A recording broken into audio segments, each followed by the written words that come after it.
La vie chrétienne m'a montré que si vous sentez une grâce dans la vie d'un croyant, vous sentez que la main de Dieu est sur lui, je vous assure, la différence est venue de leur priorité.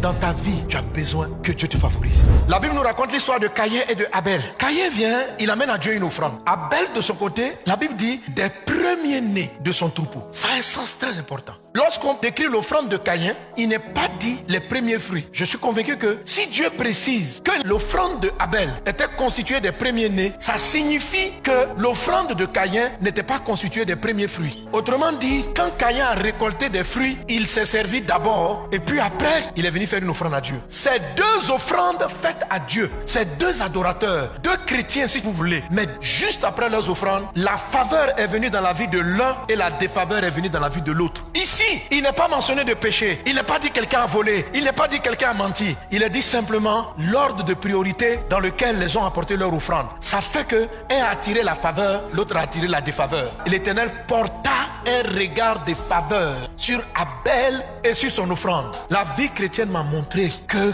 si vous sentez une grâce dans la vie d'un croyant, vous sentez que la main de Dieu est sur lui, je vous assure, la différence est venue de leur priorité. C'est pourquoi il y a certains chrétiens qui sont frustrés, ils ont une vie saine, mais ils ne sentent pas que Dieu les favorise. Si tu as l'impression que Dieu ne te favorise pas, particulièrement dans ta vie, je veux te dire clairement aujourd'hui, dans les actes que tu poses, il y a certains que tu n'aurais pas dû poser maintenant, ou bien au moment où tu les as posés, ou tu les as posés trop tard, après quelque chose d'autre. Dans la pratique, nous on ne voit pas. C'est Dieu et toi qui savez ce qui s'est passé avec les premiers fruits. Dans ta vie, tu as besoin que Dieu te favorise. Il y a trop de paramètres dans la vie qui ne dépendent pas de la sagesse et de la compétence humaine. Il y a d'autres paramètres qui interviennent où Dieu donne un coup de pouce à des personnes. Il faut faire attention, quand tu es déjà un bon chrétien, à ce que tu fais en premier. L'ordre des choses dans ta vie va faire la différence. Depuis que j'ai donné ma vie à Jésus, Dieu est le premier servi. Je ne me sers pas en premier. C'est clair dans ma tête. Il a la priorité.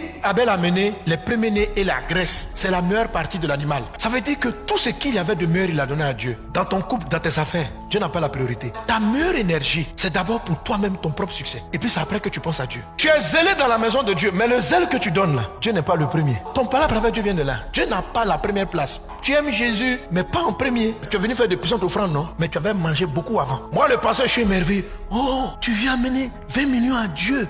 Alléluia. Que mon Dieu se souvienne de toi. Dieu sait que ce ne sont pas les meilleurs morceaux. Souvent, vous avez des compétences. Votre service dans les départements, c'est une offrande à Dieu. Mais Dieu sait que ton savoir-faire, tu l'as d'abord investi dans tes projets. Le service que tu amènes à l'église, là, c'est le reste de ta fatigue. Là. Vous voyez, souvent, les gens parlent. Seigneur, j'attends que tu m'aides. Mais Dieu n'est pas ta priorité. Dieu est secondaire. L'ordre dont je suis en train de parler n'est pas simplement juste une décision de Dieu de se garder les belles choses. C'est pas ça. C'est la manière dont il a créé l'univers. Tu dois organiser ta vie de sorte que ce qui est avant soit servi avant. De sorte que les faveurs arrivent sur toi. Donner le meilleur de ton temps, de tes ressources, de ton argent, c'est une affaire de priorité. La différence entre les personnes, c'est la priorité. Tu ne peux pas donner ta fatigue à Dieu pendant que tu prends toute ton énergie pour faire dans tes propres idées, dans tes propres projets. Il va finir de s'occuper de ceux qui sont en premier, puis il va venir vers toi après. Dans ma vie, j'étais béni d'avoir mis Dieu en premier. J'ai vu les faveurs de Dieu dans mes études. J'ai vu qu'il m'a parlé.